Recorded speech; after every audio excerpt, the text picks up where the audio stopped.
Good evening, Des Moines. I am off to the left. Maddie, how did I get to the left? I'm even further left. There we go. I'm a little bit more comfortable now that I'm in the middle. How's everybody doing tonight? Thanks, everybody, for tuning in. As you know, we can't do what we do without you. Also, we're going to present a different perspective of the issues, maybe from a side you like tonight, because usually it's from a side you hate. We have a lot of things to talk about. This Bakken oil pipeline thing is going crazy. They're sabotaging the equipment. They're arresting Native Americans. They're beating old ladies up. They set something on fire. I don't even know who they is. Just stuff is on fire. Protests right and left as the Bakken pipeline goes through Native American lands. And when I'm trying to find out who gave permission to go right through Native American lands, apparently it was the Native American tribal councils that gave that permission. I am always suspicious of the U.S. government. That's my prerogative as a conservative, right? But I'm looking at this going, hold on. The U.S. government cannot tell the Indians what to do. They can only enforce the laws if they are invited in. That's how I understand the reservation system. So we got all kinds of crazy stuff going on today. And so our prayers go out to everybody involved with this Bakken pipeline so that they can hopefully see their way clear to do this peacefully or come to some kind of resolution. Now, Lefty is off doing Lefty things. He's got a big trial this week, so he needed tonight to prepare. And so we're going to miss him, but not too much, because we have a guy who's running for U.S. Senate from a major political party, the Libertarian Party. His name's Charles Aldrich. And honest to God, he does not look like a pot-smoking hippie. I look more like a hippie kind of left-winger type than he does. He looks nice and conservative, got a haircut and good shirt. So, without any further ado, we are going to introduce everybody to Charles Aldrich. Did I pronounce your name correctly? You did. All right. And so why are you running for U.S. Senate?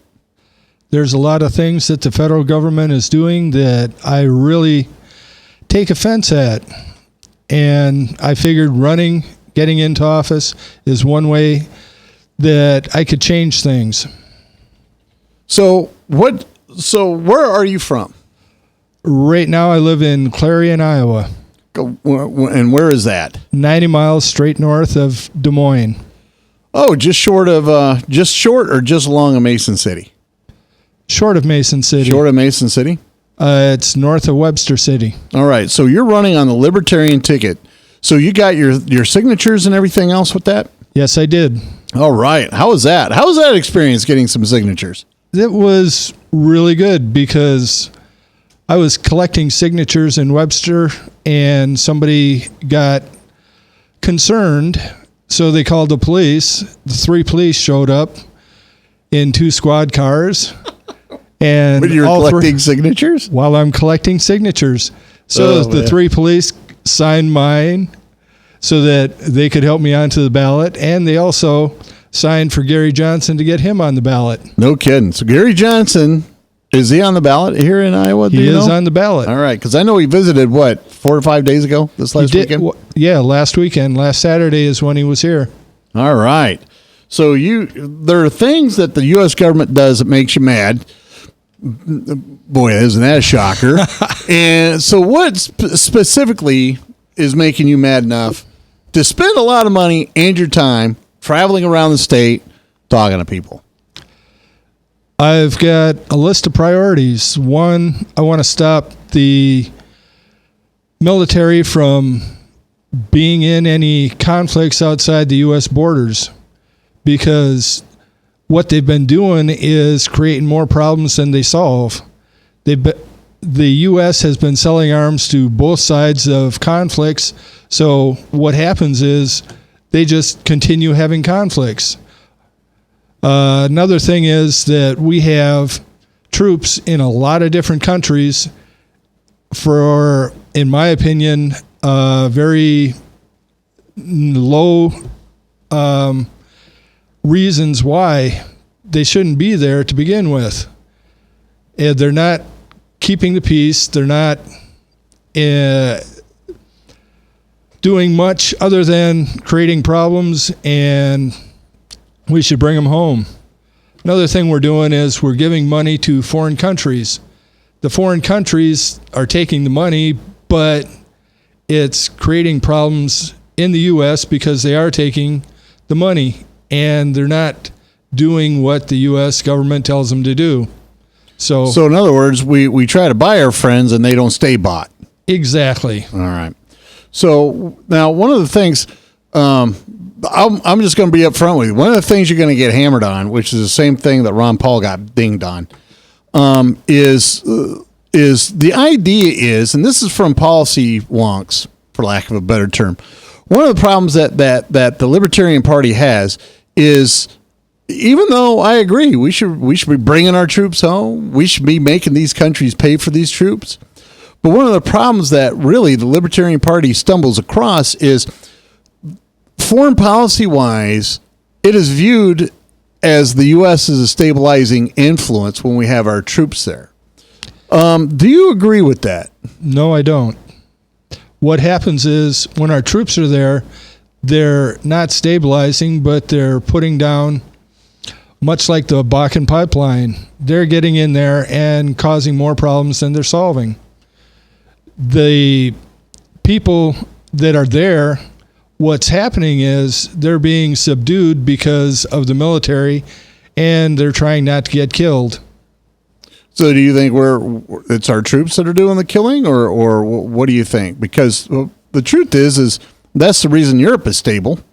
You know, they're not that stable now because of Obama's policies, which are similar to the Libertarians. But, you know, you can see what the effect is to have the Americas drop its leadership. So, I mean, do you agree with that? Do you think that a lot of the problems in the Middle East at this point are from, you know, the lack of leadership shown by the administration, or do you think it's just a natural course of interference by American policies? I think it's majorly interference by U.S. policies, because if you look back in the Middle East 30 years ago, what happened is the hostages got taken by Iran. The reason they got taken is because the U.S. was in there trying to destabilize a stable country. And when they did, then the country rebelled, and so we had to send troops over to get our hostages back, which didn't happen until Reagan took over. And they were taking during the time Carter was there. All right. Well, thanks everybody for joining us. We have Charles Aldrich, Libertarian candidate for U.S. Senate. He's taking on a giant, Chuck Grassley. He's also taking on Patty Judge, who has her own giant shoes since she was part of the Culver administration. So we're glad to have him on board. We're going to be back right after these messages. We want to thank you, the listener, because we couldn't do what we do without you. We also want to thank all of our sponsors, Des Moines Anesthesia at 515-574-6442, Halo Capital at Des Moines Interest Rates, Lubinas Law Firm, Bertrosian Associates. We're going to be back right after this message with Charles Aldrich, candidate for